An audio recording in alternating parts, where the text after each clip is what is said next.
한국여성정책연구원에 근무하는 문미경입니다. 예, 그리고 오늘 토론으로 참석해 주실 분은 7분 자리해 주셨습니다. 자료집에 있는 이름 순서대로 소개해 드리도록 하겠습니다. 김지연 한국성과학연구협회 교육국장님 오셨습니다. 예, 박세나 서울성모병원 촉탁이신 예, 선생님 오셨습니다. 박세나.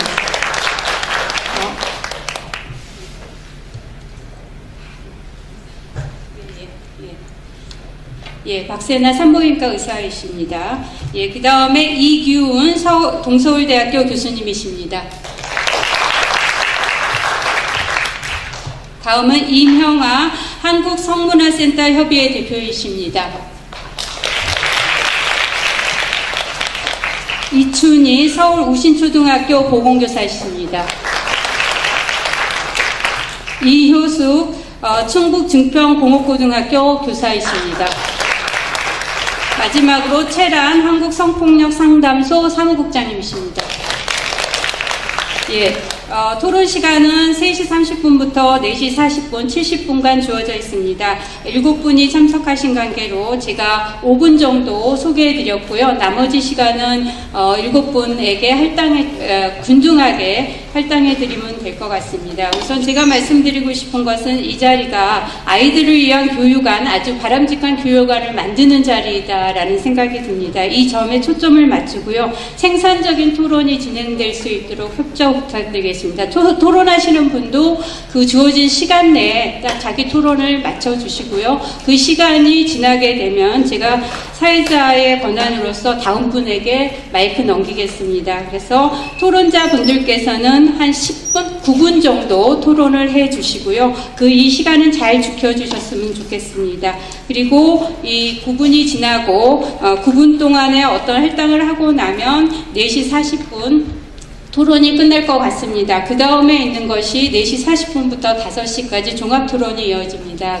종합토론 20분 동안에는요, 플로어에 계시는 여러분들께 한 2-3분 질의가 있으실 수 있습니다. 그 질의에 대한 응답 시간 갖고 이 시간이 조금 더 여유 있게 남는다면 토론자 분들께서 하고 싶은 말씀이 있으신 분에 한해서 예, 시간에 맞춰서 그 시간을 쓰실 수 있게 하겠습니다. 그러면 우선 처음부터 제가 진행하겠습니다. 처음 김지연 교육국장님께서 예, 토론을 먼저 시작해 주시죠. 네, 제가 이제 이 성교육 표준안을 보았을 때 그전에도 그랬지만 제가 바라는 것을 한 가지 슬로건처럼 전달해 달라고 한다면 내 자식을 내 옆에 앉혀놓고 하는 성교육처럼 해줬으면 좋겠다. 정말로 내 자녀에게, 그리고 나의 조카에게, 그리고 나의 형제에게 해주는 교육처럼 나라가 해준다면, 학교가 해준다면 난 정말 고맙겠다. 이제 그러한 얘기를 마음속으로 스스로 했습니다. 캐나다에 지금 가 계신 선생님이 어머니인데요. 이분이 전에 온 캐나다에 너무나 앞서가는 성교육 얘기를 들으며 본인이 그 성교육을 거부해야만 했다는 얘기, 그 반에서 자기의 아이만 교육을 거부했다는 얘기를 하면서 본인이 거부했다는 얘기를 했습니다. 그 캐나다에 있는 학교에서, 그 토론토에 있는 학교에서 초등학교 7학년 교과서에서 학문 성관계 테크닉과 그 당위성에 대해서 가르쳤기 때문에 거부를 할 수밖에 없었다. 그래서 이분은 나중에 방송에 나가서도 그런 말을 했었습니다.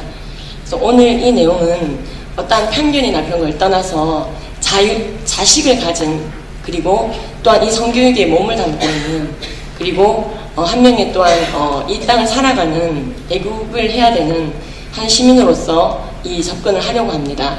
아까 이제 이런 얘기를 해주셨습니다. 우리나라 성교육은 선량한 정서를 함양시킬 수 있도록 수립된다.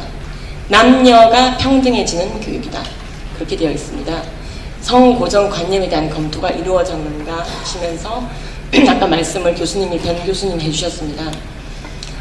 이번에 이제 성교육표준안에 대해서 한국성폭력상담소와 여성의 전화에서 그 의견서를 먼저 냈었습니다. 그리고 또한 바른 성문화를 위한 국민연합이라는 데서 이게 의견서에 대한 의견서를 또 냈었습니다. 그런데 이제 이것에 대해서 사실은 청주와 어저께 그 어느 서울의 고등학교 학부모 대상으로 교육을 제가 이미 했습니다. 이러한 의견이 주고받고 있다. 그랬는데 가장 이제 학부모들의 강한 반발이 있었던 부분이 남자와 여자로 규명하는 것이 제3의 성을 인정하지 않는 것처럼 말한다라고 저희 여성의 전화층에서 한 것에 대해서 그럼 무슨 얘기를 하고 싶은 것인지 한번 꼭 물어봐 달라고 요청을 받았습니다.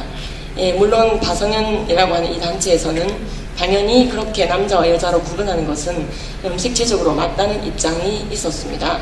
이건 저희가 그 교육부 현장에 있었고요. 그 다음에 생식기의 쾌락의 기능에 대해서 빼기로 여성정책연구원에서 그때 의견서로 받았던 거에는 저렇게 실려 있었습니다. 그래서 굉장히 한국여성정책원에서 정책연구원에서 잘해주신 것 같다고 학부모들이 피드백을 해주었습니다.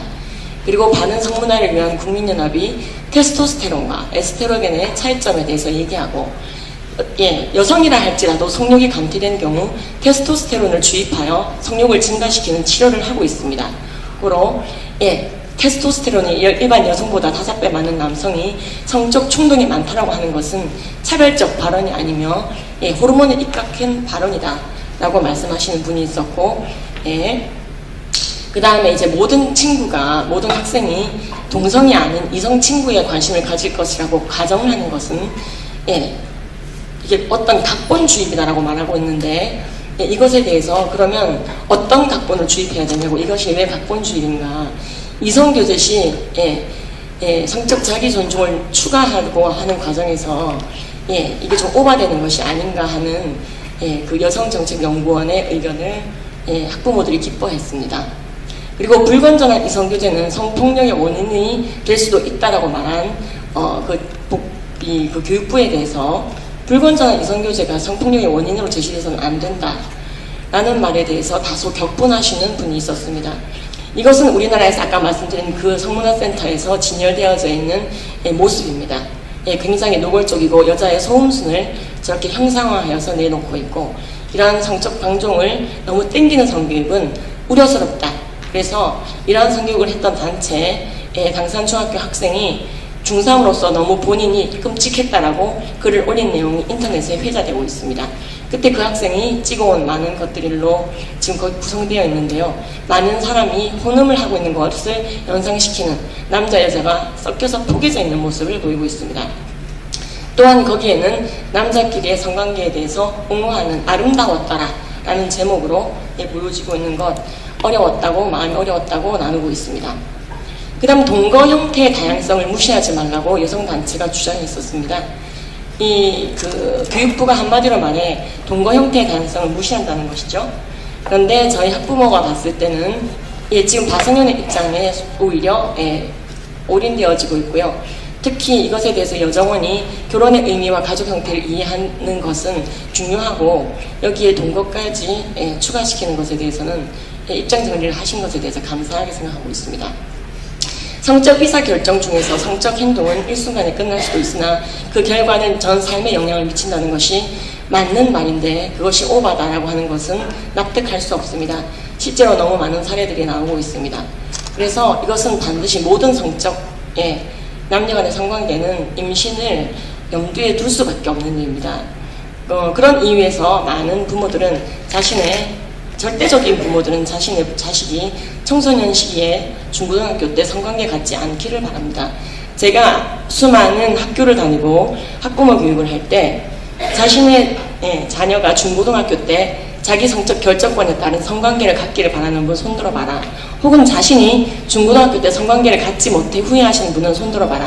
아무도 없었습니다. 아직까지는. 좀 더 다녀봐야 되겠죠? 그다음에 여성의 모성애를 강조하는 것이 좀 문제가 있다라고 또 여성단체에서 얘기를 했지만 그렇지 않다라고 얘기한 여정원의 입장에 찬성하고 있습니다. 그리고 성관계와 사랑은 다른 것입니다.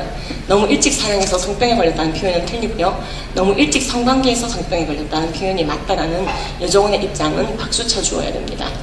그리고 정확한 정보를 주고 판단할 수 있게 되는데 에이즈가 무분별한 성관계로 인해서 생기는 거다. 잘못된 성애를 인해서 생기는 거다 라고 말해서는 안 된다 그래서 정확한 정보를 요구하고 계신 것을 제가 보게 되었습니다. 그래서 에이즈가 주로 어떻게 유발되는지 정보를 드리도록 하겠습니다. 예, 동성애라고, 동성간 2분 성관계라고 하는 것이, 남았습니다. 예, 2분 이내에 네. 정리를 해주세요. 예, 그래서 MSM, 즉 남성간 성관계 가진 자들이 많이 걸린다고 되어 있고요. 영국 보건국에도 MSM, 남성간 성관계자가 절대적으로 학문 선교와 구강 선교를 많이 하기 때문에 에이즈에 많이 걸린다. 유엔 산하 에이즈 관리국도 2015년도 보고서를 통해 빨간 점은 일반인, 까만 점은 동성애를 하시는 분, 압도적으로 에이즈에 많이 걸린다. 미국 질병관리본부, 미국 10대 에이즈의 94.25%가 메일 투 메일 섹슈얼 컨택으로 걸렸다. 한국말로는 WHO, 각 나라별 퍼스트 웨이브, 첫 번째 에이즈의 바람이 불 때는 동성애자들에 의해서 분다. 그리고 호주, 아일랜드, 태국, 캐나다 각 나라 질병관리국이나 HIV재단은 에이즈 발병의 특성상 남성 간 성관계가 많은 요인이 된다. 왜? 에이즈 그것뿐만 아니라 미국 국립보건원의 남녀 간의 학문 성교도 마찬가지입니다. 위험한 겁니다. 그리고 미국 질병관리본부의 항문암이 헤테로섹슈얼리티보다 호모섹슈얼리티를 하시는 분들이 암에 많이 걸린다. 이분도 이제 그러한 것을 얘기하고 있습니다. 탈동성애 하신 분인데요. 우리는 꼭 이런 분들의 얘기를 들어야 됩니다. 그리고 미국 LGBT 사이트에 들어가 보면 일반인들과 건강 상태가 굉장히 다르기 때문에 LGBT 건강을 따로 다루고 있는 걸 보게 됩니다. 예, 시간이 거의 다 되고 있습니다. 네, 그래서 간염도 예. 많이 걸리고 있고요. 압도적으로. 그리고 너무나 많습니다, 사례가. 우리나라 에이즈 환자 99.3%가 성접촉으로 에이즈에 걸리고 있으며, 걸렸다 하면 거의 남자인 상황을 보여주고 있으며, 결국 우리나라 보건복지부는 남성 동성애자 HIV 검사와 수검률이 중요하다. 콘돔 교육만으로는 안 된다고 존스 홉킨스가 발표하면서, 왜? 학문 성관계 하면 콘돔이 유지연 훼손되고, 선생님, 네, 시간 다 이러한 얘기들을 됐습니다. 하고 정리해 있습니다. 주시죠. 네, 이상입니다. 예. 다음은 박세나 서울 성모병원 산부인과 의사께서 말씀해 주시겠습니다. 시간 10분 드리겠습니다. 일단 이런 토론 자리를 마련해 주신 여정연 관계자분들께 감사드리고요. 2015년 성교육 표준안 교육 자료 검토에 대한 발표를 하겠습니다. 일단 저는 앞서 김지연 토론자께서는 중학교 FGI를 참여하셨는데 저는 유치원 초등학생 FGI를 참여하였습니다. 그리고 아까 말씀해 주셨던 테이블을 받았었는데요. 그러니까 성폭력 상담소, 여성의 전화,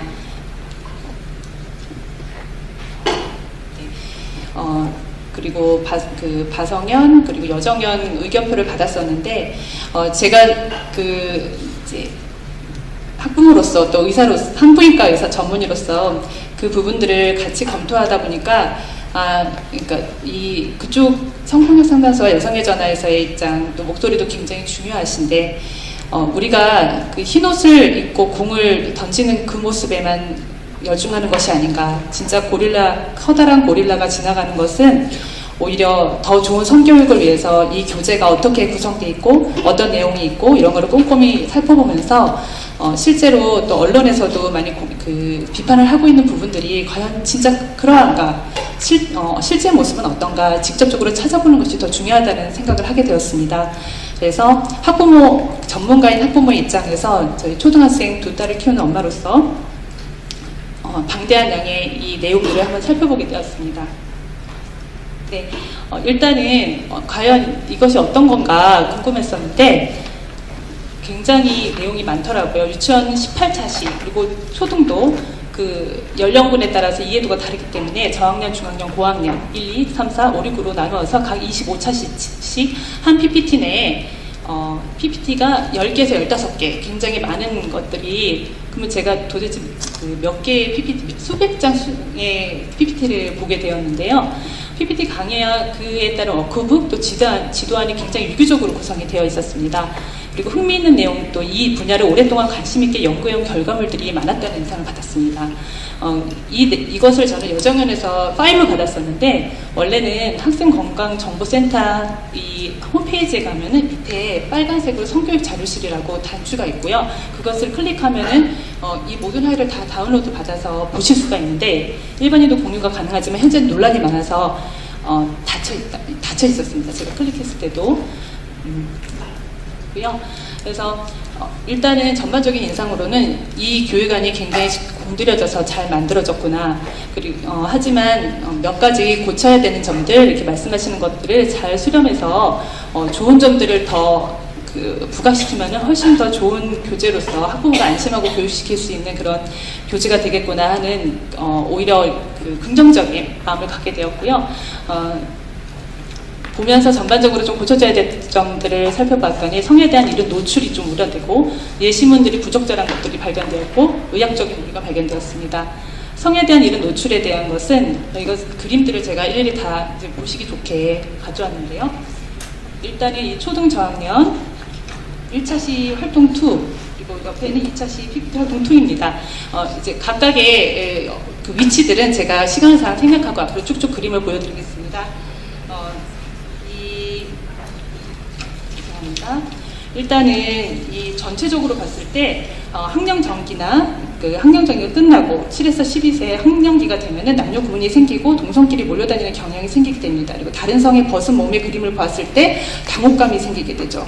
근데 이 시기 후 연령이나 이런 벗은 몸을 봤을 때 당혹감이 있겠지만은 이 어린 저학년 시기에는 이런 당혹감을 이길 수 있는 힘이 적어지게 됩니다. 저희 딸들한테도 보여줬는데 이거를 남자친구들하고 같이 보면 어떻게 얘기했더니 아우 창피해요, 싫어요 이런 얘기를 했었거든요. 게다가 이제 둘이 같이 이제 뭐 형제들이면 괜찮겠는데 이게 남자 여자가 같이 들어서 욕탕에서 어역을 하는 것을 남자 여자 1, 2학년이라도 같이 봤을 때는 좀 충격이 있지 않을까 하는 생각이 들었습니다. 그리고 이제 모식도 그 전체적인 해부학적 모식도도 제가 보기엔 초등학교 연령에는 고학년이나 좀 필요할 수는 있는데 저렇게 정자 날짜까지 지금 정소에서 만들어지는 그 세부적인 그림까지 다 나타날 필요는 없다고 생각되었습니다. 그리고 취지는 좋죠. 손처럼 손이 아주 소중한 것처럼 기능이 있는 것처럼 아빠의 그러니까 남자 성기도 중요하다.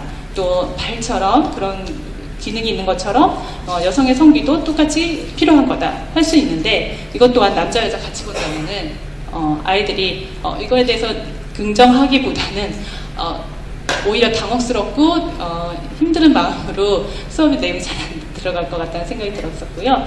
그리고 마찬가지입니다. 그래서 좋은 예로 지금 보면은 가려진 모습으로 또 활동원에서 나온 것들이 있어요. 다른 차인데요. 이렇게 그 성기를 가려주고 보여주는 것이 오히려 초등학교 그 저학년 연령에서는 훨씬 더 마음 편하게 받아들여지지 않을까 해서 부모 입장에서 또 아이들과 함께 보면서 디스커션 해봤었습니다. 그리고 중학년부터는 또 새로운 문제들이 있는데 지금 활동 2라고 보이는 이 부분은 초등학교 저학년에서 나오는 그림입니다. 그리고 지금 활동 1이 중학년 그림인데요. 이 부분은 제가 사실은 너무 좀 당혹스러워서 다른 학부모님들을 또 보여드렸더니 다 경악을 금치 못하셨습니다. 엄마 아빠가 이불에 안에서 벗은 몸으로 있는 것이 굳이 필요한 건가? 왜 잠옷을 안 입혔냐? 그리고 그 부분에 또 그러니까 성인이라면 연상하겠죠. 그 부분에 하트가 그려져 있는 것도 굉장히 거북하다. 그리고 네, 웃음이 나오실 수 있겠지만 부모들은 심각하게 받아들였습니다. 그리고 중학년 가서는 아예 남자 정자가 만나는 모습을 보여줬는데요. 제가 보기에 너무 어린 연령부터 이런 그 성교나 성행위를 연상할 수 있는 그림을 보여주는 건 좋지 않다고 생각합니다. 이런 것들을 이런 학부모들의 요청을 좀 많이 반영해 주셨으면 좋겠고요.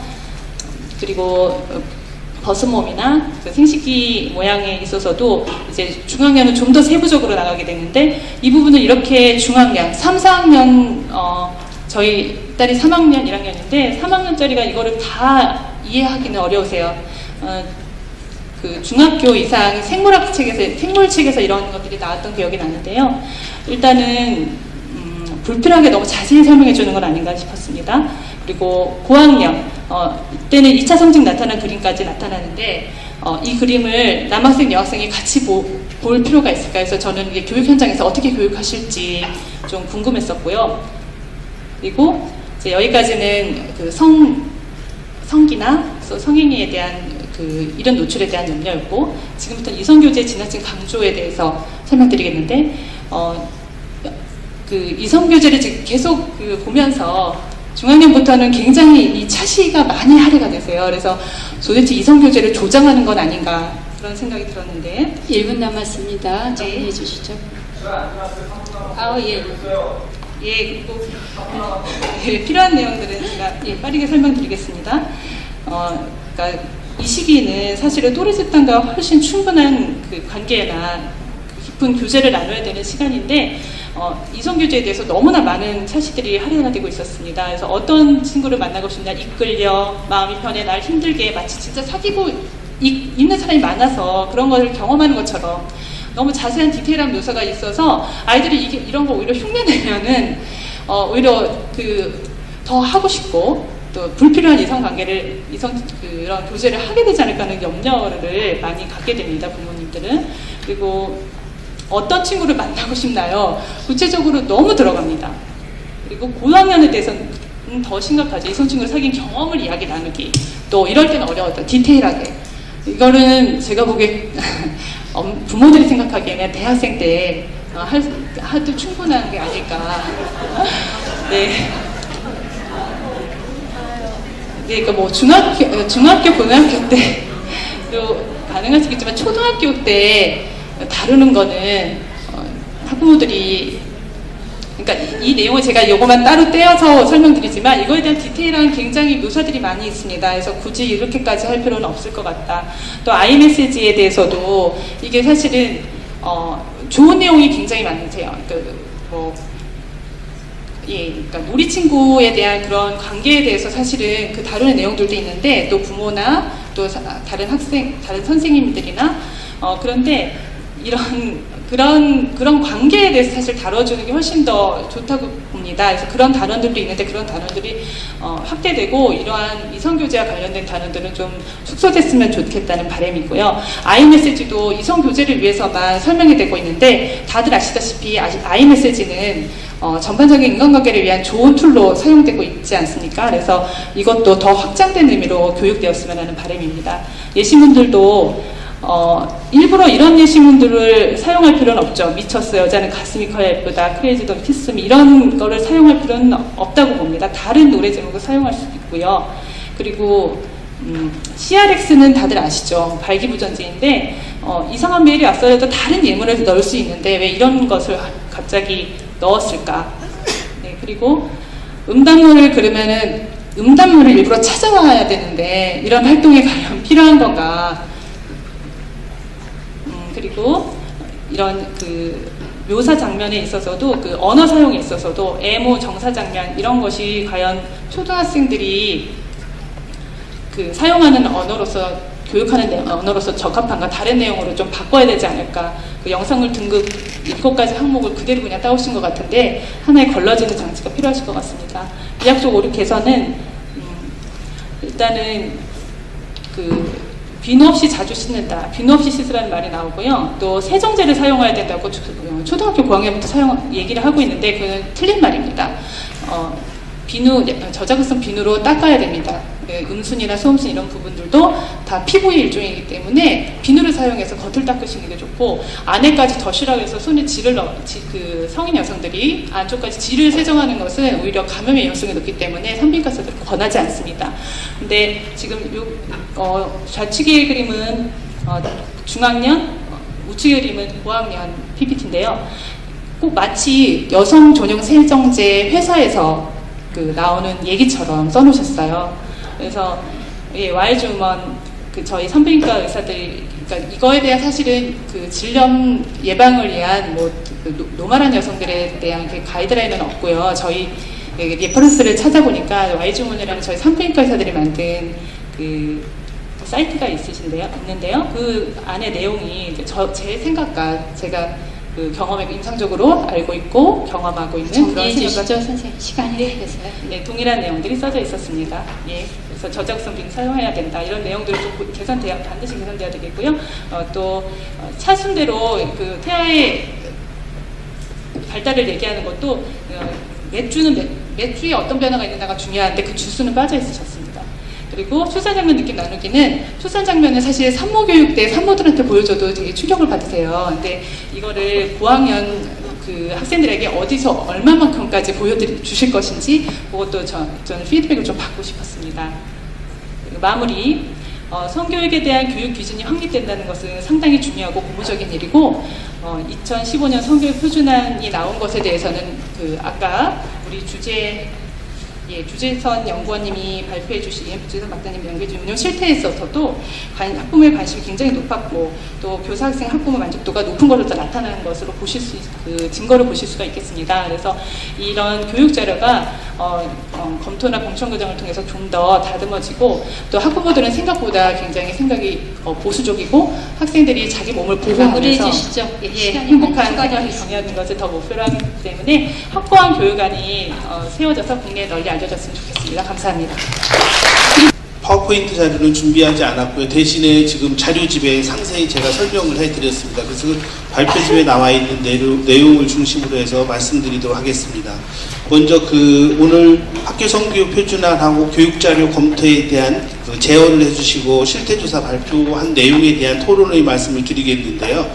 그에 앞서서 먼저 뭘 말씀드리고 싶냐면 우리가 흔히 생각하는 알고 있는 성이라든가 아까 변 교수님께서도 말씀을 해주셨습니다만 그런 성에 대한 인지나 이런 것들이 학교라고 하는 공교육 시스템으로 들어올 때는 여러 가지 거름장치를 거치지 않으면 들어올 수 없다는 거예요. 그래서 거기 원고에 제가 써드린 것처럼 공정성이 있느냐, 중립성을 지키고 있느냐, 타교과의 연계성, 일관성은 유지되는 이런 몇 가지 거름장치를 거쳐야 되고 그 이외에도 또 두 번째 단계로 심리적인 거름장치를 거쳐야 되는데 학습자의 발달 단계라도 이런 여러 가지를 거치다 보면 우리가 알고 있는 성이라고 하는 인지 상태가 모두 다 들어올 수 있는 건 아니라는 거죠. 그래서 그런 측면에서 여러 의견을 많이 주시고 좋은 내용도 제보해 주셨지만 학교 현장 속으로 들어올 수 없는 부분도 있다라는 걸 말씀드리고 싶고요.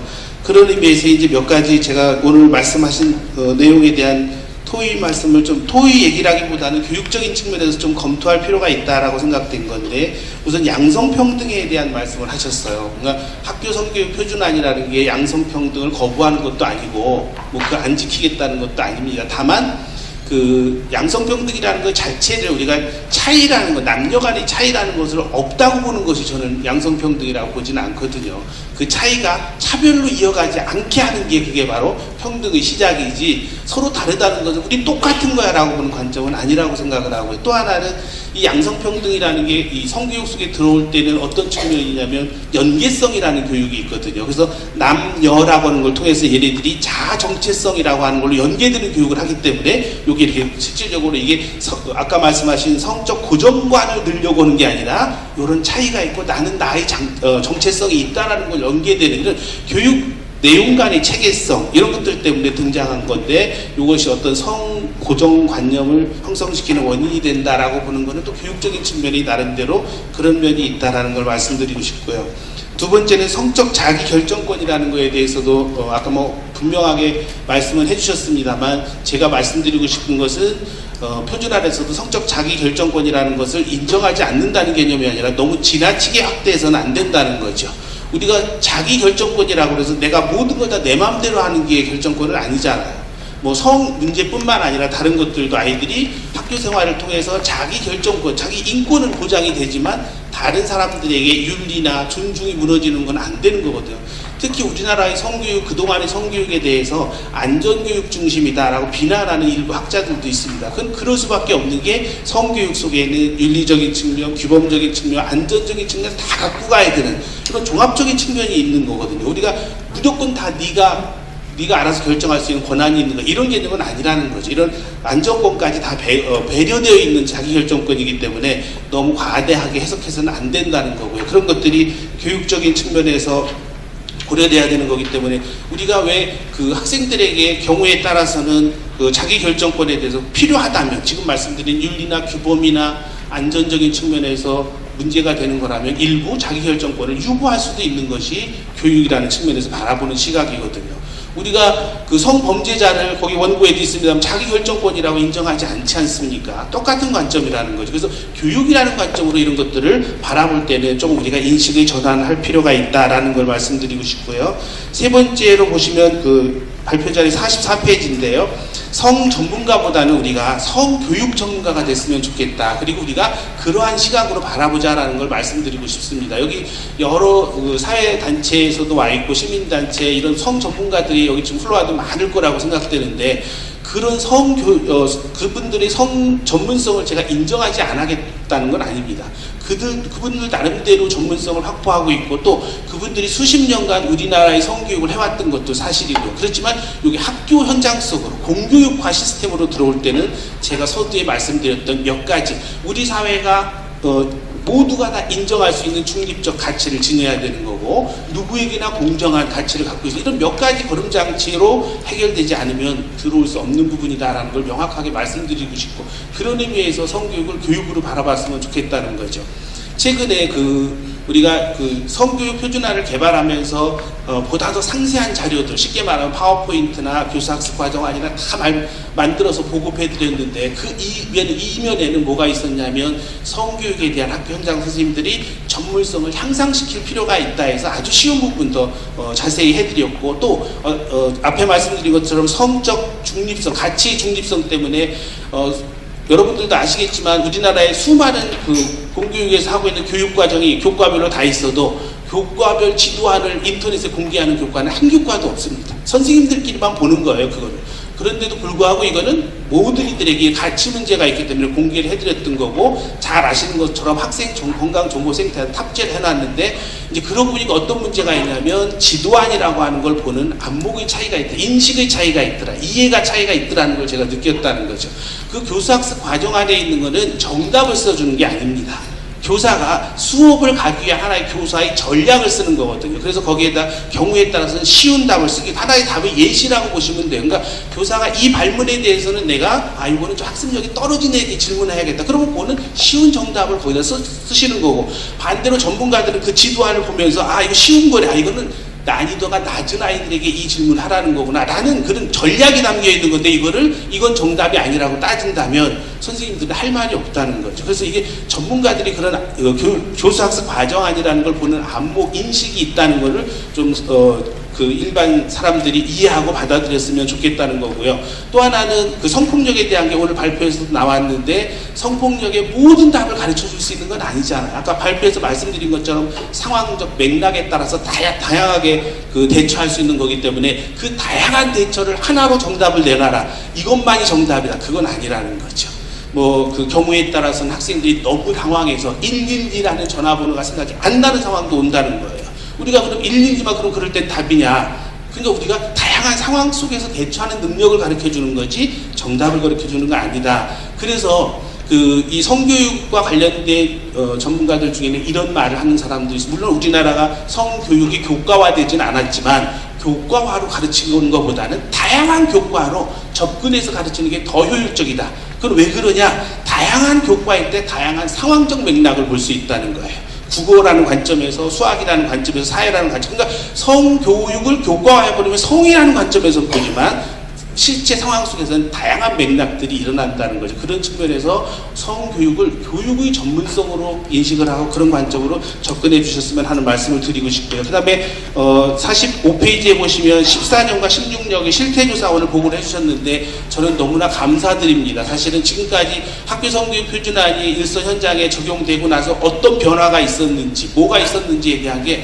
너무 답답하고 알지 못하는 부분이 많이 있었어요. 일부 공개된 자료들이 있었지만 기준이 맥락이 명확하지 않더라는 거죠. 제가 볼 때는 애들이 동영상에 집단 교육을 했다. 이거 다 사실은 그 전에 많이 있었던 교육 방식들인데 그때는 시간이나 자료들이 미비해서 그런 것들이 학교 현장에서 많이 일어난 건 사실입니다. 근데 그거를 지금까지도 성교육의 문제로 자꾸 논란만 하고 있다면 우리가 학교 성교육 표준안이 적용된 이후의 상황들을 너무 알 수 없었는데 오늘 14년과 16년의 통계 자료를 정확하게 비교해서 분석해 주심으로 해서 성교육이 표준안이 학교 현장에 보급되면서 어떠한 변화들이 일어났는지를 알 수 있는 좋은 자료를 주셨다고 생각하고 대단히 감사하게 생각합니다.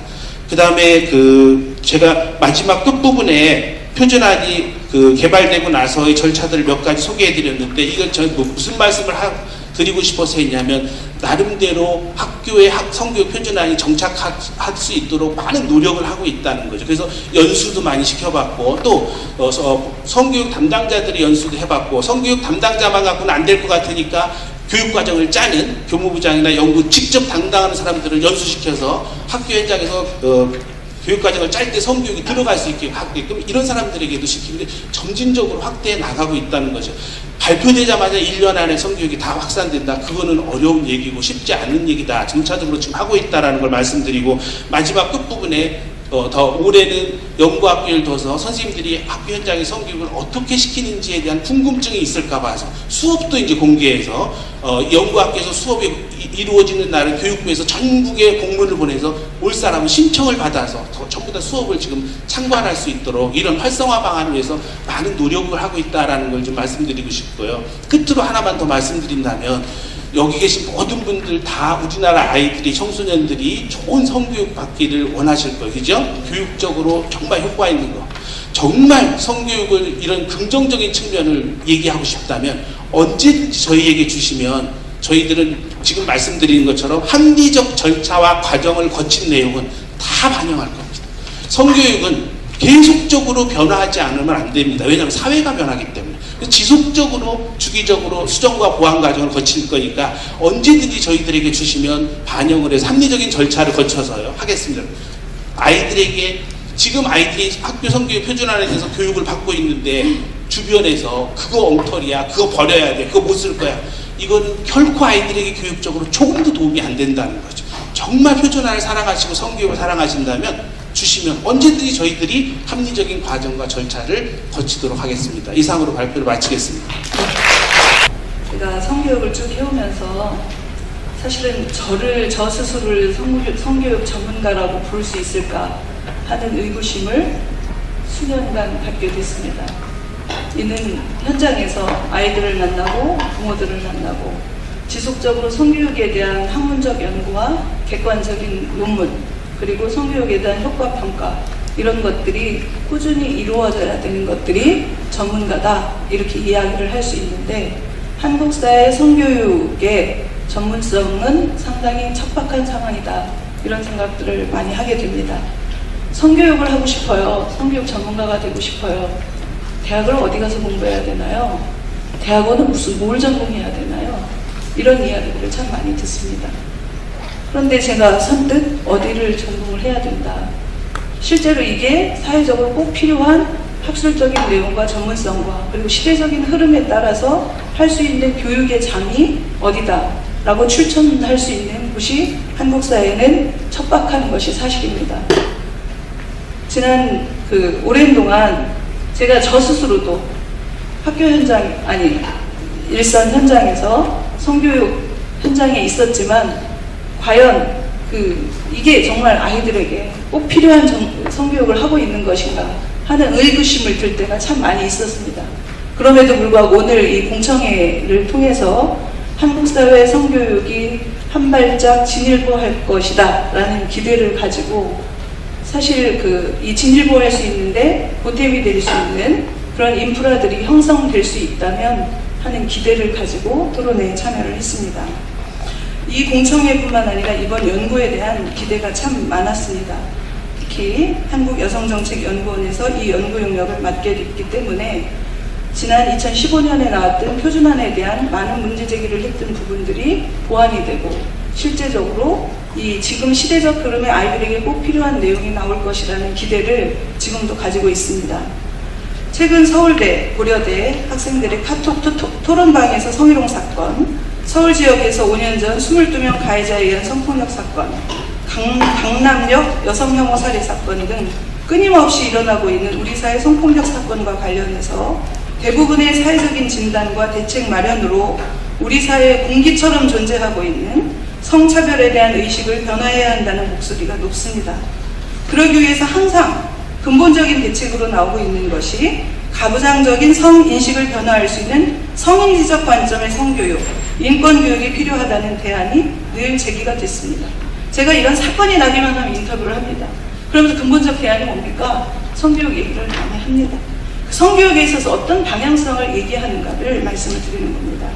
지난 20년간 여성폭력과 성에 관한 우리 사회의 근본적인 인식 개선을 요구하며 관련 성폭력, 성매매, 가정폭력, 아동청소년 선보호 관련 특별법이 제정되고 이에 성교육은 제도적으로 강화되고 의무화되었습니다.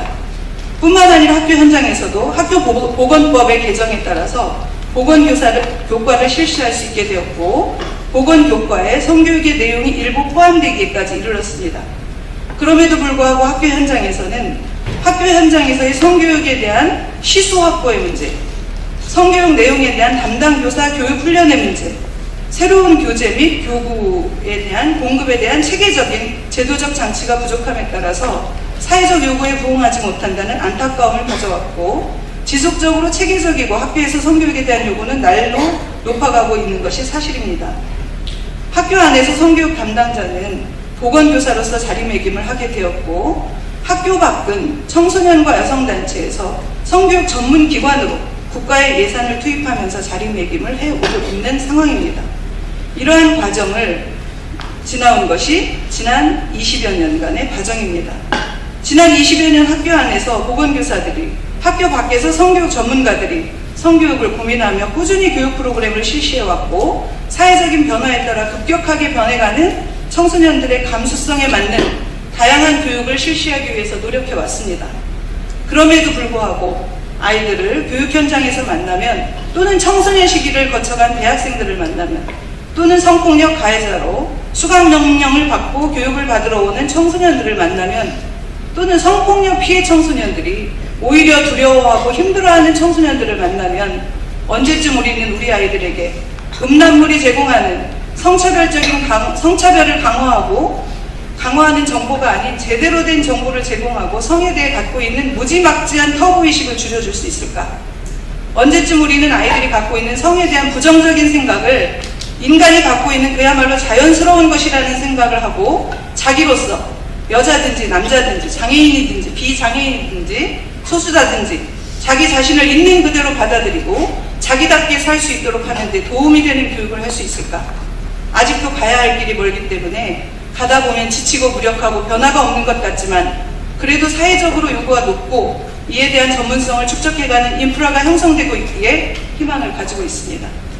2015년 국가 수준의 성교육 표준화는 과연 우리 사회의 시대적 맥락에 부합하는 것인지 국가 수준의 성교육 표준화를 만든다는 것은 그에 걸맞는 국가의 중장기적인 정책과 시스템, 예산이 뒷받침해야 하는 과제입니다.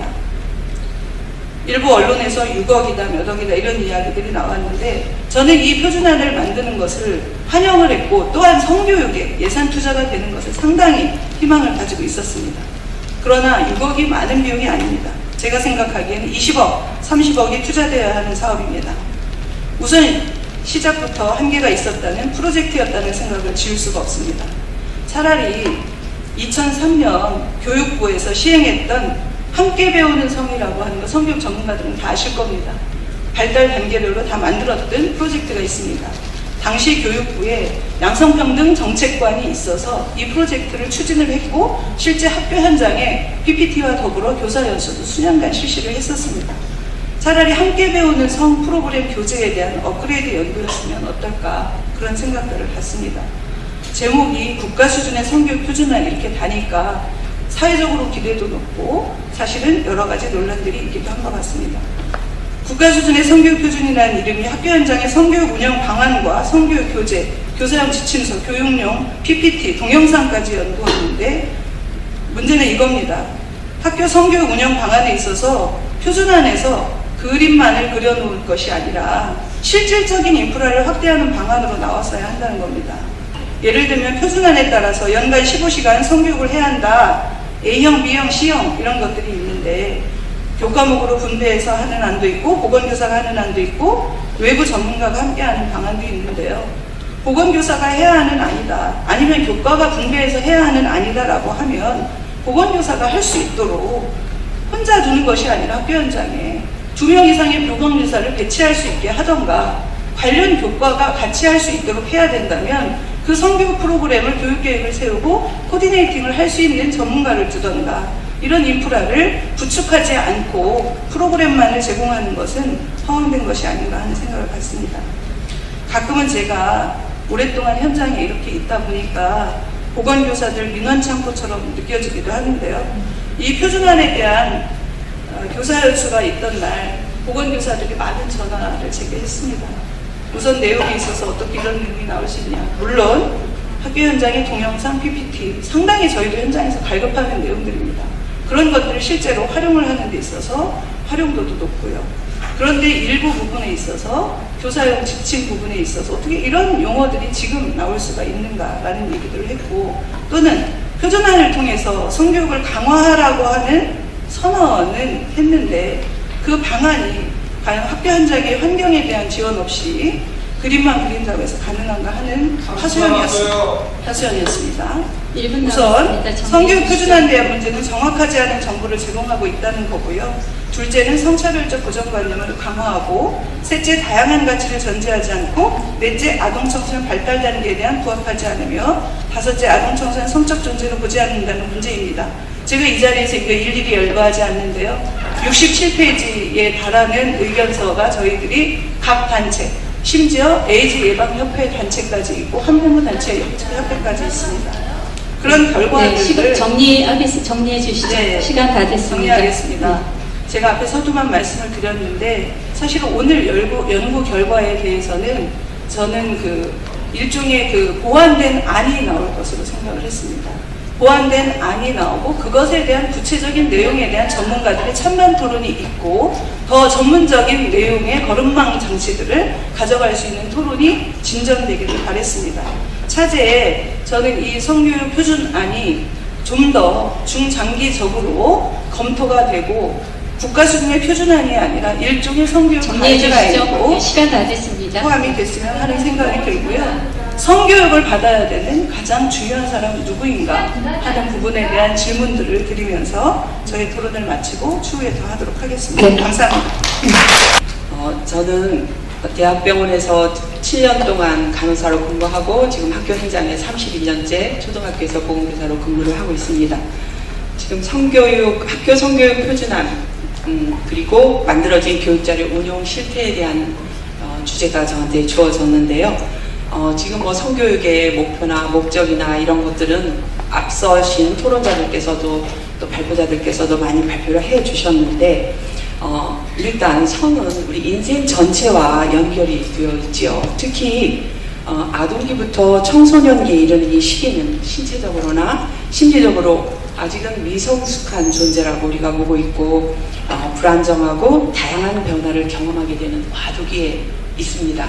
그래서 이때에 그 아이들이 그 합리적인 의사결정을 하기는 아직 부족한 그런 미완의 상태라 보고, 특히 성교육에 대해서는 필요성과 중요성이 뭐 더 이상 제가 강조하지 않아도 될 만큼 인식되고 있는데, 지금 학교별로 체계해야 되는 성교육 내용이 개발되지 않고 있고, 일선 학교에서는 이런 성교육의 혼란이 야기되고 있기 때문에 2013년부터 추진되어서 지금 발표된 국가 수준의 성교육 표준안이 이런 성교육을 그 효율성을 떨어뜨린다는 문제점이 지속적으로 제기되기 때문에 계획이 되고 실행되는 게 아닌가 생각을 합니다. 이미 국가 수준의 성교육 자료 개발과 교수 자료 보급은 많은 일선학교에 되어 있었습니다. 표준화된 기준안이 없어서 중복성과 위계성의 문제가 계속 제기되고 있었고요. 각종 교수 자료와 매체 개발에 준거가 되는 표준안 개발이 필요하다. 이런 그 현장의 목소리와 교육부의 그 필요성에 의해서 우리 모든 학교급의 학생들이 발달 단계에서 반드시 가르쳐야 하는 성교육의 가이드라인을 설정하게 된 것이 아닌가 이리 생각을 합니다. 성교육 표준안 개발 과정을 보면 지금 뭐 여러 가지 말씀들이 많이 나오셨는데, 학교에서 사용하고 있는 각종 교과서 일단 수집했고, 학교별로 성교육과 관련된 내용 분석했고, 내용 요소를 참고했고, 해외의 성교육 실태 조사 이런 것도 다 들어간 걸로 알고 있습니다. 그리고 이런 것들이 국내에 적용될 수 있는 방안들 이런 것도 모색한 걸로 알고 있습니다. 성교육 표준안이 발표된 이후에 많은 논란들이 있는 것을 저도 들어 알고 있습니다.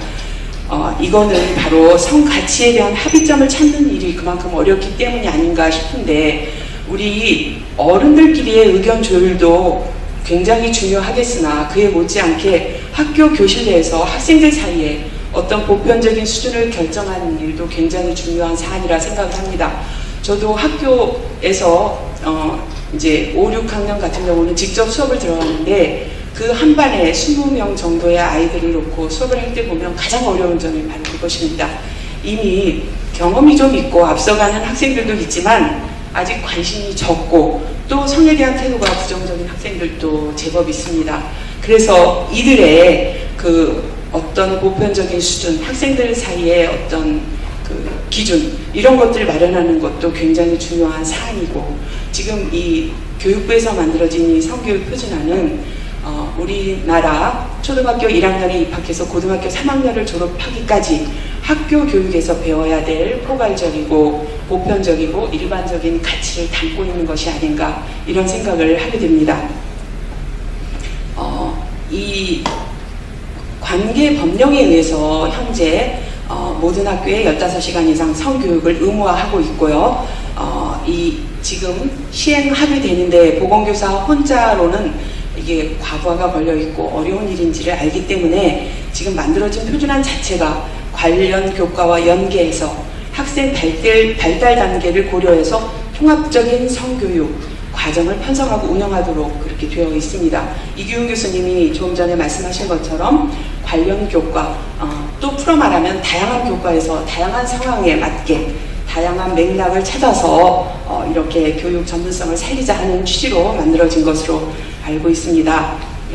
이 만들어진 취지에 잘 우리가 운영이 된다면 그야말로 학생들이 건강한 성적 존재로 발달할 수 있는 그 전인교육, 인간교육을 도모할 수 있는 아주 좋은 그런 계획이 아닌가, 이런 생각을 합니다. 성교육의 우리 표준안에 만들어진 단계나 구성은 선생님들도 잘 알고 있고, 여기에서 가장 중요한 거는 15시간의 수업 시수를 확보하라고 되어 있고, 일단은 확보가 안 되어 있을 경우에는 타 교과에서 기존 성교육 시간 학습 내용으로 수업을 진행하도록, 그래서 15시간의 성교육이 시행하도록 체계성은 일단 확보는 되어 있습니다. 이런 확보된 것이 잘 운영될 수 있도록 하기 위해서 이번 자료 개발의 주안점은 학교 성교육 표준안에서 제시하는 체계적인 성교육이 이루어지도록, 그 다음에 두 번째는 다양한 학습 자료를 제공하는 것, 그 다음에 학생들이 원하는 성교육 내용을 충분히 반영하도록 하는 융통성을 부여하도록 했고요. 그 다음에 활동을 강화하는 그런 방안을 도입해서 학생들이 참여할 수 있는 기회를 확대했습니다. 그리고 교사용 지도서에 또 학생용 워크북에 활동 중심 자료를 많이 제공하는 그런 게 되어 있습니다. 그리고 성교육의 외국의 성교육들은 보면 나라마다 문화가 다르기 때문에 우리가 그거를 그대로 받아들여서 도입할 수 있는 상황은 아닌 것 같습니다. 그러나 이번에 성교육 표준안에 독일이나 네덜란드, 미국, 일본, 심지어는 중국의 사례까지 이게 이제 연구에 도입이 된 걸로 알고 있는데, 이렇게 성교육의 실효성을 거두고 있는 나라들을 살펴보면 필수 교육과정, 지정 등 교육과정 내에 성교육이 체계가 되어 있습니다. 그리고 교육을 위한 시수 확보에 대한 어려움이 없어요, 이런 나라들은. 그래서 실제적인 성교육이 되도록 하고 있는 것을 볼 수 있습니다. 우리나라의 경우 성교육의 필요성이나 중요성에 대한 인식은 지금 이런 뜨거운 토론에서 보시는 것처럼 매우 높지요. 그러나 그에 따른 정책은 좀 미흡한 실정이다, 이렇게 생각을 합니다. 우리나라 성교육도 1950년대부터 논의가 시작되었고요. 정결 교육에서 순결 교육에서 성교육으로 명칭과 방향이 바뀌어 왔습니다. 현재에는 인간 존중의 정신에 입각한 그런 교육들이 시작이 됐고, 1990년대에는 성범죄 예방에 중점을 두는 그런 성교육이 이루어졌고요. 2000년대에는 학교 성교육 기본 계획이 발표되고 체계적인 성교육이 강조되었습니다. 조금 전에 이명화 소장님께서 말씀하신 것처럼 그 당시에도 교육부 주관으로 아주 좋은 성교육 자료가 만들어져서 학교 현장에서 활용이 되고 있었고요. 2010년도에는 드디어 연간 15시간의 성교육이 시간이 확보되고 확대되면서 이 내용도 이제는 인간 발달이라든지 심리, 관계, 건강, 사회문화, 인간의 삶의 전반을 다루는 융합형 교육과정으로 발전이 되고 있는 것입니다.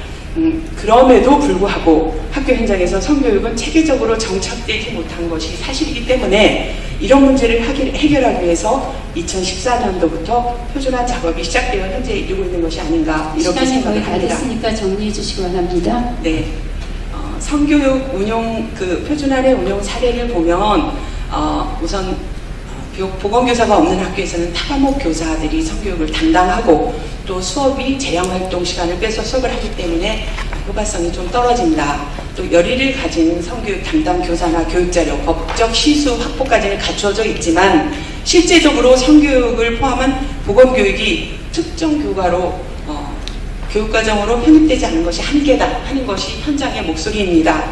우리나라는 아직 성교육 교육과정이 없지요. 그리고 학교급 성장 단계에 맞춘 체계적인 성교육이 이루어져야 한다 얘기를 하지만 문제 해결 중심 학습 방법을 활용하고 실천하기는 아직 전문가들이 많이 부족한 정리해 시점이라고 주시죠. 생각을 합니다. 31분입니다. 네. 네, 정리해 주십시오. 네, 제한점은 표준안의 내용은 아까 말씀드린 처럼 포괄적이고 보편적이고 일반적이고 학생들의 발달 단계에 필요한 반드시 가르쳐야 할 최소한의 정리해 주시죠. 예, 가이드라인입니다. 넘어가겠습니다. 다음 분으로. 예. 성교육의 핵심 주제는 생명, 책임, 인격, 절제, 정결을 교육하고 설득하고 합의점을 찾아가는 인간이게 하는 그런 교육이 아닌가 생각을 합니다. 그리고 아까 그 교육자료 말씀을 하셨는데요. 그 교육자료들은 학교 현장에 예, 그만하시죠. 예, 네, 끝났습니다. 담당하고 예, 있는 다음은 교사들이 이효숙 충북등평공업고등학교 교사 10분 드리겠습니다. 예, 나중에 종합토론에 시간이 남으시면 네네. 그때 보완해 주시기 바랍니다. 교사들을 믿고 올바른 성교육에 최선을 다하고 있는 교사들을 믿어주시기 바랍니다. 감사합니다. 증평고등학교의 교사 이효숙입니다. 앞에서 많은 분들께서 또 다양한 견해와 또 좋은 제안을 이렇게 많이 해주셨는데요. 저는 증평공업고등학교라는 학교가 청주시에 있고요. 충청북도 청주입니다. 머리돌 청주의 바로 인근에 있는 특성화고등학교에 근무하고 있습니다. 그 특성화고등학교는 오늘 우리가 얘기하면 전문교과를 가르치는 전문고등학교죠. 거기서 가르치고 있고 작년에 2015 학년도에 이 성교육 표준안을 가지고 성교육 연구학교를 1년간 운영을 했고요. 제가 그때 담당 연구부장을 하면서 이 문제에 직면을 했던 경험 때문에 아마 여기 나와 있는 것 같습니다. 또 여기 옆에 앉아 계시던 이춘희 보건교사님은 학교에서 그 보건교과를 담당하고 계시지만 저는 특이하게도 생활과 윤리라고 하는 일반 교과를 담당하고 있습니다. 그래서 학교에 이 교육을 이제 도입하면서 굉장히 많은 또 우리가 안고 있는 교육 현장의 문제점들과 또 적용 방안들에 대해 작년에 고민을 많이 했습니다. 오늘 제가 여러분들께서 말씀하신 것들을 바탕으로 해서 제가 드리고자 하는 그 몇 가지의 그 큰 주제를 가지고 하나씩 얘기를 나눠볼까 합니다. 첫 번째 제가 말하고자 하는 것은 성교육의 방향성입니다. 성교육을 우리가 학교에서 하려고 하는데 그 주된 지향성이 어디에 있느냐는 거죠. 아이들이 우리는 모두가 다 말합니다. 인간은 누구나 다 성적인 존재이며 태어나서 죽을 때까지 성과 분리될 수 없는 존재이고 이 지구상에는 불행하게 딱 두 종류의 인간만 있는데 하나는 남자고 하나는 여자인 것이죠. 이 여자와 남자들이 서로 관계를 맺으면서 행복을 추구하고 또 삶을 지향하고 이렇게 살아가는 사회인 것입니다. 그렇기 때문에 우리가 이제 성에 대한 얘기를 조금 더 편하고 즐겁게 할 수 있었으면 참 좋겠다는 생각합니다. 제가 토론을 진행하는 과정에도 굉장히 경직되고 지금 굉장히 불편하고 여유가 없어 보여요. 말씀하시는 분들도 그렇고 듣는 분들도 그렇고요. 그러면 좀 이 얘기를 좀 즐겁게 할 수는 없을까 그런 생각이 듭니다. 여러분들에게 들어가기 전에 질문 하나 할 테니까 답을 내려보시겠어요? 수업을 끝나고 어떤 30대 후반의 여자 선생님께서 나오는데 난리가 났습니다. 그래 일반 전문교과를 수업하신 선생님인데 정말 난리가 나 울고 불고 난리가 났어요. 쫓아갔습니다. 제가 학교에서 독특한 직함을 가지고 있는데요. 학교 소통부를 맡고 있는 학교 소통부장입니다. 학교가 워낙 힘든 학교다 보니 그 선생님들도 학생들도 정말 스트레스가 높습니다. 그러다 보니까 뭐 중간다리 역할 좀 해줘 이래가지고 제가 이리 뛰고 저리 뛰면서 말 많이 하는 그런 일을 하고 있어요. 아무 전생에 말 안 하고 죽은 귀신이야 많이 붙은 것 같습니다. 근데 어쨌든 그렇게 뛰어갔더니 그 선생님께서 오시면서 하신 말씀이 성희롱을 당해서 경찰에 신고하고 싶다는 겁니다. 얘기를 들어봤어요. 그랬더니 얘기의 내용은 이런 겁니다. 수업을 끝나고 나오려고 하는데 뒤에 앉아서 자고 있던 남학생이 이때 말한 남학생을 하면 키가 180이 되고 아주 잘생겼으며 신체 건장한 학생입니다.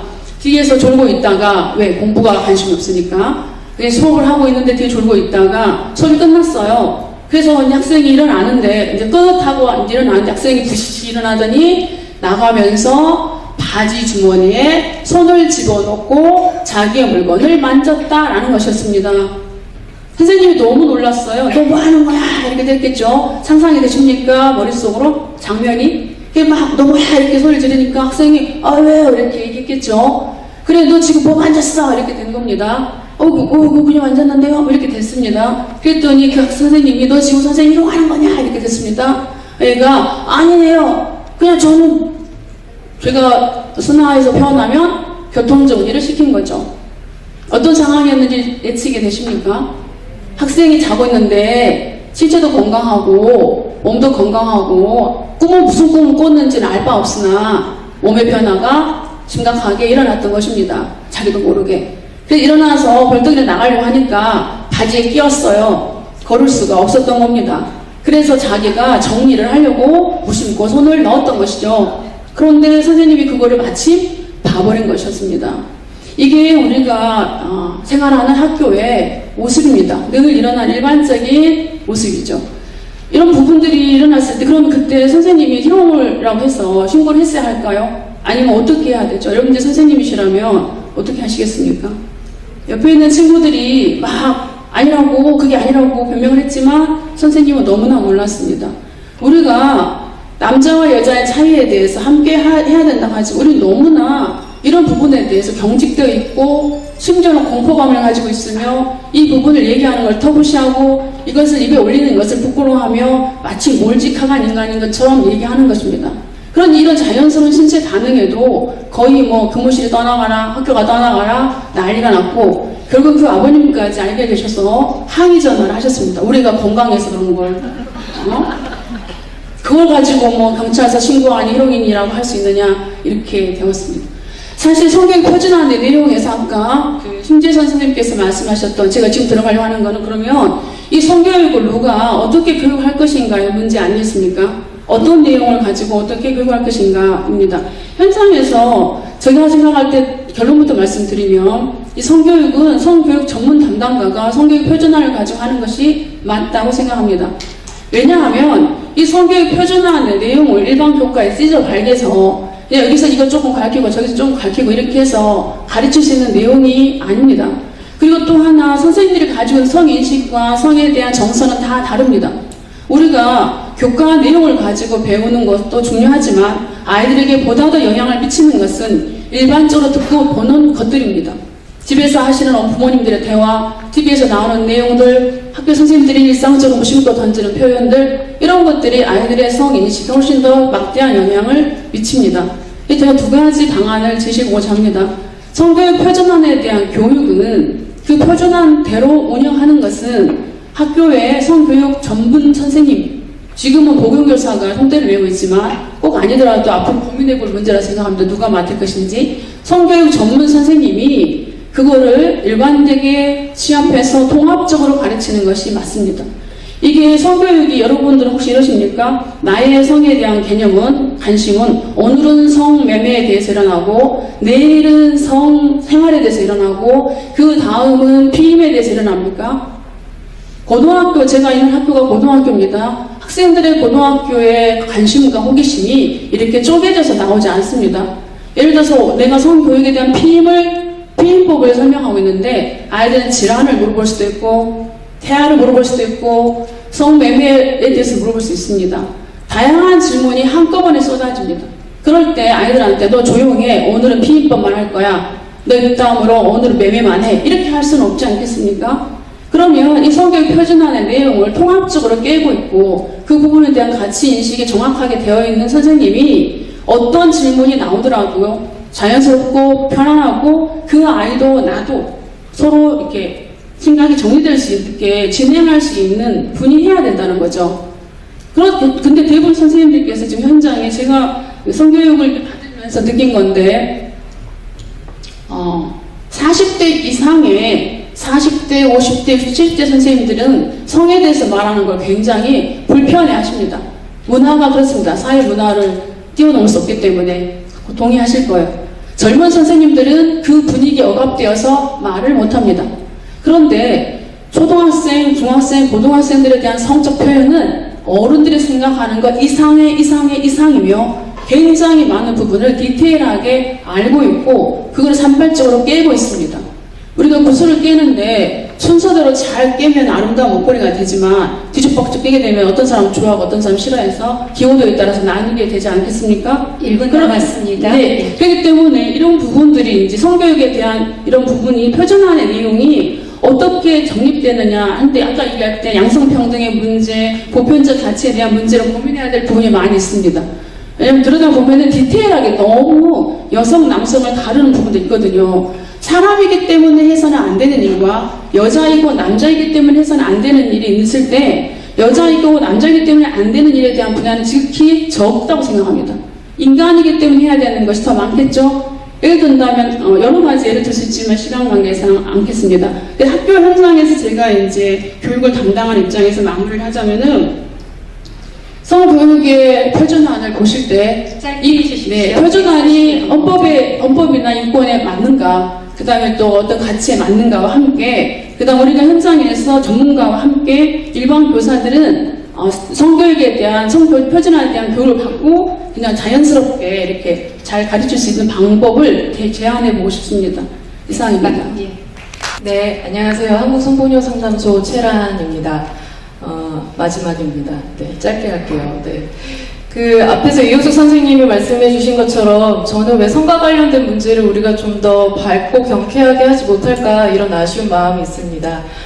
물론 다른 입장과 굉장히 여러 가지 견해를 가지고 모인 자리라 다소 경직되어 있는 것이 당연하다고 여겨지지만요. 사실 이 자리에 모인 모든 사람들은 사실 성교육 표준안이 잘 되었으면 하는 마음으로 이 자리에 있기 때문에 서로가 서로의 견해를 듣고 정말 합의점을 찾아가는 그런 성숙한 토론 그리고 그러한 내용들이 잘 반영되기를 기대하는 마음으로 몇 가지 의견을 좀 나누려고 합니다. 사실 오늘 토론문을 따로 준비를 하지는 못했는데요. 왜냐하면 오늘의 제가 이 자리에서 토론을 해야 되는 건 그 두 분의 발제자 분이 주신 발제문에 대한 토론인데 사실상 저는 이 발제문에 대한 토론을 하기에 굉장히 어려움을 많이 느꼈습니다. 그 이유는 구체적인 어떠한 내용을 제가 확인하기가 어려웠기 때문인데요. 변신홍 교수님께서 네, 고릴라를 봤으면 좋겠다고 하시지만 죄송합니다 선생님, 저는 고릴라를 보지를 못했습니다. 이것이 사실은 지금의 성교육을 둘러싸고 있는 저희들의 인식과 태도라고 저는 생각합니다. 숨긴다고 해서 숨겨지지 않고요, 다름을 인정하지 않는다고 해서 인정되지 않는 게 아닙니다. 이규훈 선생님께서 되게 굉장히 중요한 말씀을 해주셨는데 문제는 차이가 차별을 만들지 않도록 하는 것입니다. 그것은 여성과 남성과의 차이뿐만이 아니라 우리 사회에 굉장히 많은 차이들이 존재하죠. 여성과 남성이기도 하고요, 인종의 문제이기도 하고 계급의 문제이기도 하고 국적의 문제이기도 합니다. 소수자의 문제도 마찬가지라고 저는 생각합니다. 특정한 차이만을 차별이 되지 않아야 하는 것이 아니라 어떤 차이들도 차별이 되어서는 안 되는 것입니다. 그것이 저는 교육의 지향이고 가치이고 철학이라고 생각합니다. 성교육 표준안도 마찬가지로 그러한 가치와 철학을 담고 있어야 한다고 생각하고요. 그러한 철학이 없기 때문에 이러한 문제 제기가 이루어지고 있다고 생각합니다.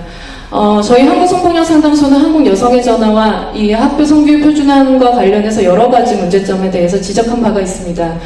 그 내용은 이미 언론에도 많이 보도가 되었고요. 공개되어 있는 자료로 올라가 있기 때문에 일일이 다시 언급하진 않겠습니다. 크게 세 가지 지점에 대해서 저희가 우려 지점을 제기했었는데요. 그 내용이 충분히 좀 이번에 이제 검토하는 과정에서 검토되었는지 좀 발제자분들께 질문을 좀 드리고 싶고요.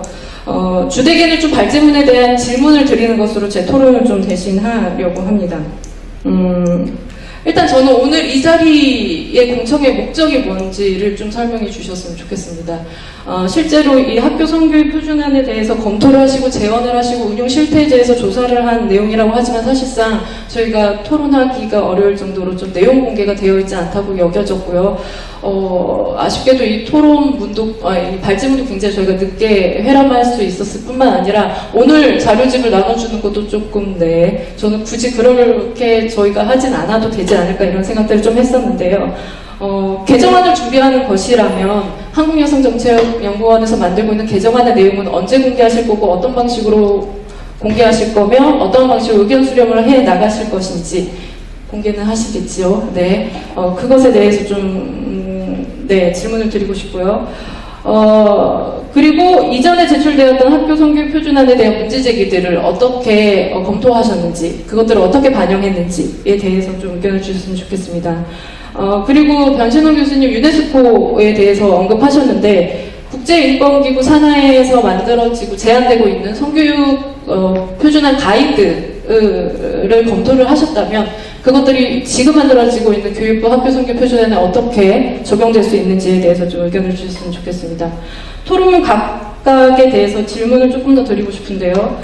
첫 번째 발제문과 관련해서 성적 자기결정권 개념이 좀 설명되어 있는데요. 사실 성적 자기결정권이라는 권리 개념 자체가 독일 형법에서 저희가 자유권으로 들여온 차용한 개념으로 성폭력에서는 설명하고 있는데요. 사실 이 권리라는 것이 권리를 행사할 수 있는 사회문화적인 조건이 만들어지고 있느냐에 대한 제기가 여전히 있고요. 그런 측면에서 성폭력을 성적 자기결정권의 침해 행위로 해석하는 것이 사실상 현실에서는 규정되기 굉장히 어렵다는 제기 또한 있습니다. 그렇다고 한다면 성적 자기결정권에 대한 이야기를 성교육 표준안에 담는다고 했을 때 이 성적 자기결정권이라는 권리가 행사될 수 있는 사회문제적인, 사회문화적인 조건에 대해서 언급하지 않고 권리 개념을 10대 친구들이, 초등학생이, 고등학생이 이해할 수 있을까라는 의문이 들거든요. 이거에 대해서 어떻게 생각하시는지 답변을 해주셨으면 좋겠고요.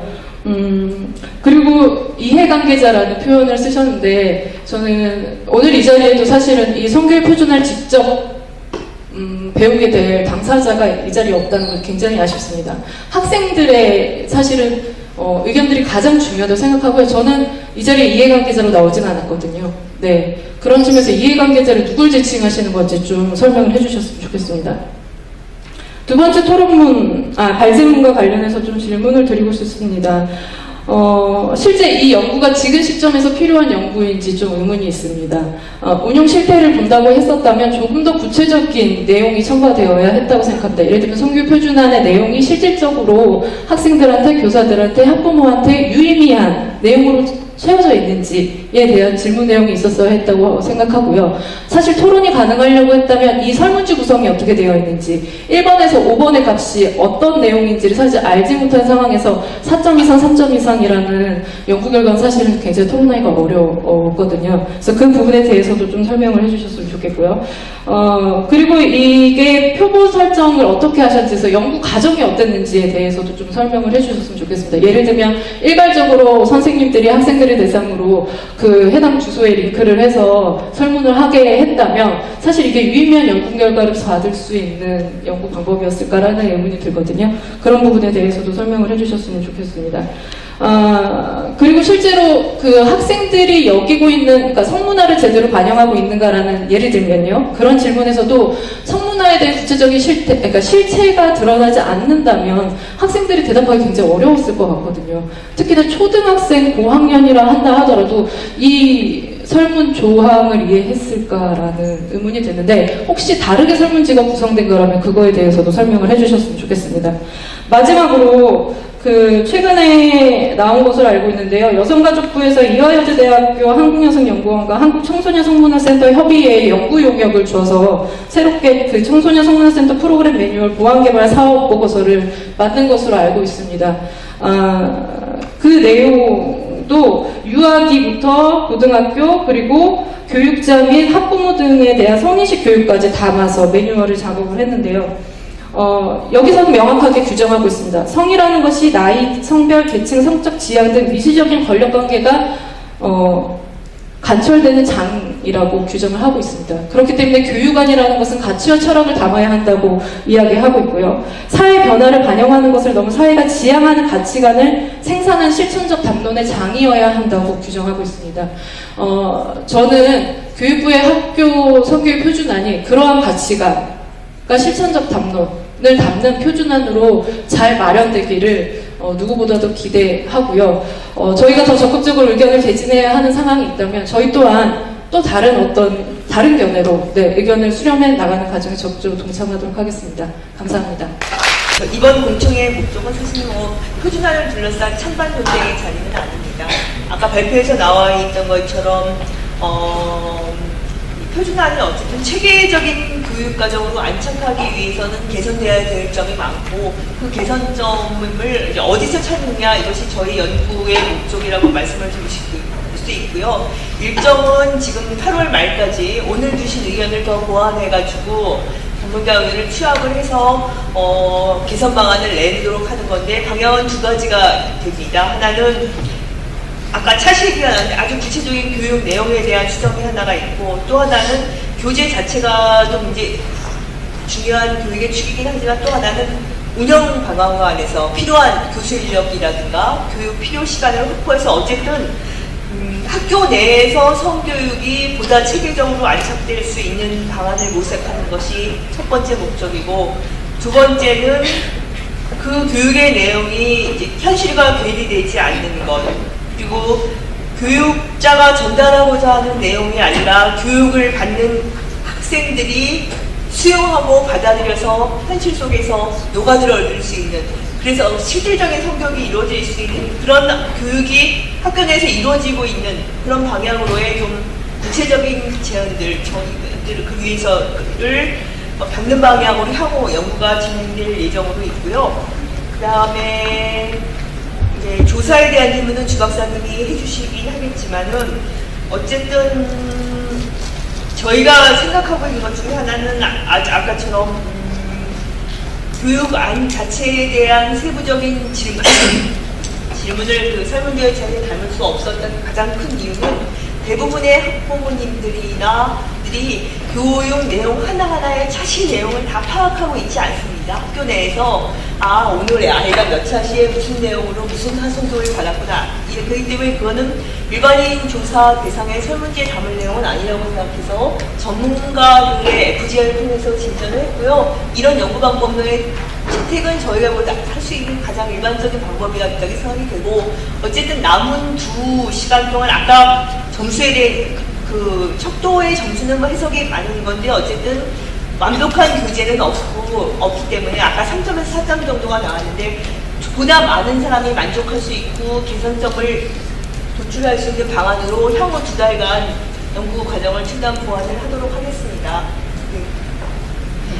이 성교육이건 어떤 교육이건 사실은 좋은 인재를 양성하기 위한 것에 대한 어떤 깊이 있는 철학을 바탕으로 해야 된다라고 하시는 의견에 적극적으로 동의하고요.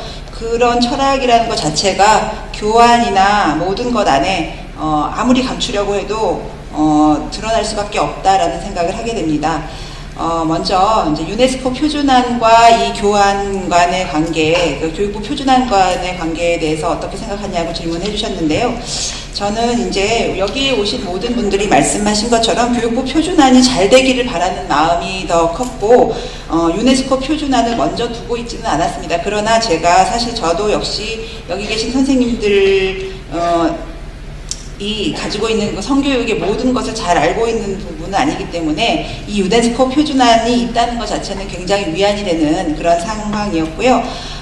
그러나 그 유네스코 표준안에서 얘기하는 이 고정관념이 없고 차별 없고 소통이 이루어지는 그런 것으로서 정말 지금 말씀하시는 행복한 인간관계 맺기로서의 성교육 표준안이냐라고 가치를 놓고 본다면 이것은 조금 더 방어적인 성교육 표준안이라고 생각합니다. 예를 들어서 성폭력을 당하지 않는 방법은 그러니까 노라고 말하는 거, 상황을 만들지 않는 것이 아니라 어떤 상태에서도 소통적인 관계 안에서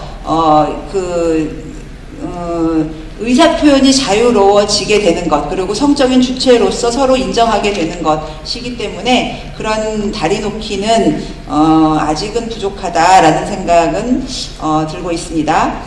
두 번째 질문도 굉장히 중요한 것입니다. 성적 자기결정권이 행사되거나 혹은 그것이 무엇인지 정확하게 이해하지 못하는 사회문화적 토대 안에서 이것에 대해서 이야기하는 것이 어떤 의미가 있겠는가라는 이제 이야기인데요. 사실은 저희 양성평등교육진흥원은 폭력 예방 교육을 주로 많이 하고 있고요. 또 양성평등이라는 교육도 많이 하고 있습니다. 그러나 이 두 가지가 사실은 굉장히 기본적인 것임에도 불구하고 매우 이상적인 교육이 되어 있는 상태입니다. 그래서 성적 자기결정권이라고 하는 것을 제가 아까 길게 설명드렸고요. 그 안에서 우리는 아직은 없지만 있는 것을 어떻게 실현할지에 대해서 학생들에게 가르치는 방법을 다리를 놓아야 된다라고 생각하고 있습니다. 마지막으로 이해관계자라는 것에 대한 질문을 해주셨는데 저도 이 용어를 사용하는데 매우 망설였습니다. 그러나 이제 말하자면 그 학생, 학부모, 교사 아니면 주변인들 기타 등등 또 뭐 이 성과학을 연구하시는 분들이 포함되는 이 부분을 이해관계자라고 표현하는 것은 옳지 않은데 매우 큰 관심자이긴 하죠. 근데 이건 제가 만든 용어는 아니고요. 사실 그 표준안에 영어를 한글로 번역한 본에 이 이야기가 써 있습니다. 제가 원본은 보지 못했지만 이것에 대해서 관심을 갖고 이것이 아이들에게 어떻게 클지에 대해서 생각하는 사람들이라는 생각이고 한국의 경우에는 이 말이 굉장히 왜곡될 수 있기 때문에 다른 용어로 바꿔서 생각하도록 하겠습니다. 좋은 질문 감사드리고요. 부족한 점은 채워가도록 하겠습니다. 감사합니다. 일단은 이 성교육 표준화 university 조사의 목적이 뭘까? 목적은 사실은 실제 알고 싶은 목적이 뭐보다 알고 싶은 게 뭐였냐면 2014년 조사 때는 표준안이 없을 때 교육했던 것과 이후 교육했을 때 어떻게 달라졌을까 이 변화가 더 주된 목적이었고요. 실태를 어떻게 상세하게 알아보고 뭐가 잘 됐는지 못 됐는지 이걸 알아보는 것이 아니었어요. 그거는 이제 아주 구차적이고 구체적인 목적이었고요. 실제 목적은 어떻게 변했을까가 궁금했고요. 예, 그렇게 했습니다. 그러다 보니까 조사 설계를 어떻게 됐냐면요. 2014년에 했던 조사설을 그대로 따르고 있습니다. 그때 조사했던 가능하면 통계적으로 모집단을 대표할 수 있는 집단을 만들었고요. 그 집단의 수, 규모 모두가 비슷하게 설계를 했습니다. 저희들이 다 설계 끝나고 나 보니까 저희들이 좀 더 적극적으로 여기서 응답을 해주시더라고요. 굉장히 잘 응답해 주셔서 우리가 애초에 생각했던 것보다 훨씬 많은 사람들이 적극적인 응답이 되어서 실제적으로 그 규모는 훨씬 많은 규모를 저희들이 조사하게 되었고요. 그러나 전반적인 모집단 규모나 모든 것이 비교를 해서 했기 때문에 다 동일하게 나타납니다. 그리고 한 가지 더 나머지 부분들은 아까 척도 같은 건 대부분 척도 관련 문항이 없습니다. 근데 몇 가지 생각을 묻는 질문에서 매우 그렇다, 그렇지 않다라는 문항이 있고요. 이거에 대해서 제가 약간 값이 높을수록 긍정적인 대답이 높은 것을 척도만 바꿔서 마지막 하나를 했던 거 이외에는 나머지 부분들은 기존과 동일하게 다 설계되어 있었습니다. 네, 좀 시간이 없어서 여기까지만 잠깐 마치겠습니다. 중학교 2학년 딸과 초등학교 6학년 5학년 아들을 가진 아빠입니다. 세 가지 좀 여쭤보면 하는데 첫 번째는 이 쟁점이 우리 보건학생들이 아셔야 될 게 교육부와 여가부하고 산문화센터와 어떤 파워게임과 이권에 관한 개입이 안 됐으면 좋겠다라는 바람을 짧게 말하고요. 우리 보건선생님도 현상원 보증하고 이권 관계와 이 파워게임이 어떻게 왔다 갔다 하는지 그것도 좀 관심 있게 보면 참 재밌습니다. 두 번째는 성을 바라볼 때 우리 성이라는 용어 속에 성교육도 있지만 성과학, 성문화, 성심리가 있을까 했는데 오늘 변신환 교수님이 성심리를 얘기했고 성심리를 얘기했구나. 근데 우리가 성교육을 할 때는 보편적일 때는 과학에서 출발해서 문화적인 거와 심리적인 영역으로 가야 되지 않았나. 근데 이것이 역전이 돼갖고 심리적 영역에서 시작해갖고 문화로 가고 과학으로 들어간다면 학교를 심각한 보건선생님도 훈련되고 학부모도 훈련됩니다. 예를 들어서 남자인지 여자인지 고정관념을 가르치지 말라. 아마 젠더를 강조하기 위해서 말한 것 같아요. 사회적인 성 역할.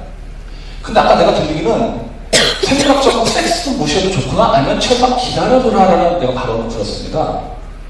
근데 여러분 알겠지만 이 젠더 이론이 첫 번째는 생물학적 섹스 남자인지 여자인지 이 과학이 뭐냐면 호르몬과 유전자와 통기 외부 구조가 다 과학입니다. 근데 우리 학생이 5학년 6학년 아니 초등학교 5살 6살 아이가 나 남자인지 여자인지 잘 모르겠어요. 그래 그것도 너 인정해 줄게. 너 심리잖아요. 문화 인정해 줄게. 문화다고요.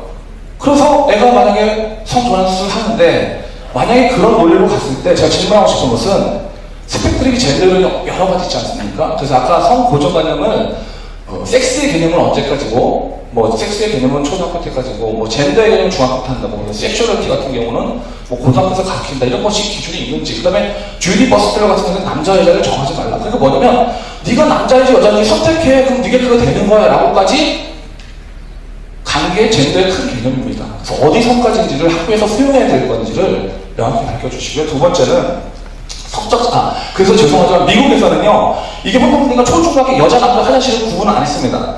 아까 최근 의원님께서 강남역 사건이면 뭐 얘기하는데 성폭력이기 때문에 교육회가 말하는데 우리나라는 그 사건 때문에 남녀 여자 공용 화장실을 분리하게 만들고 근데 미국에서는 남자 여자 그냥 합해라고 해요. 왜? 남자 여자는 초등학교 때부터 정할 수 없으니까.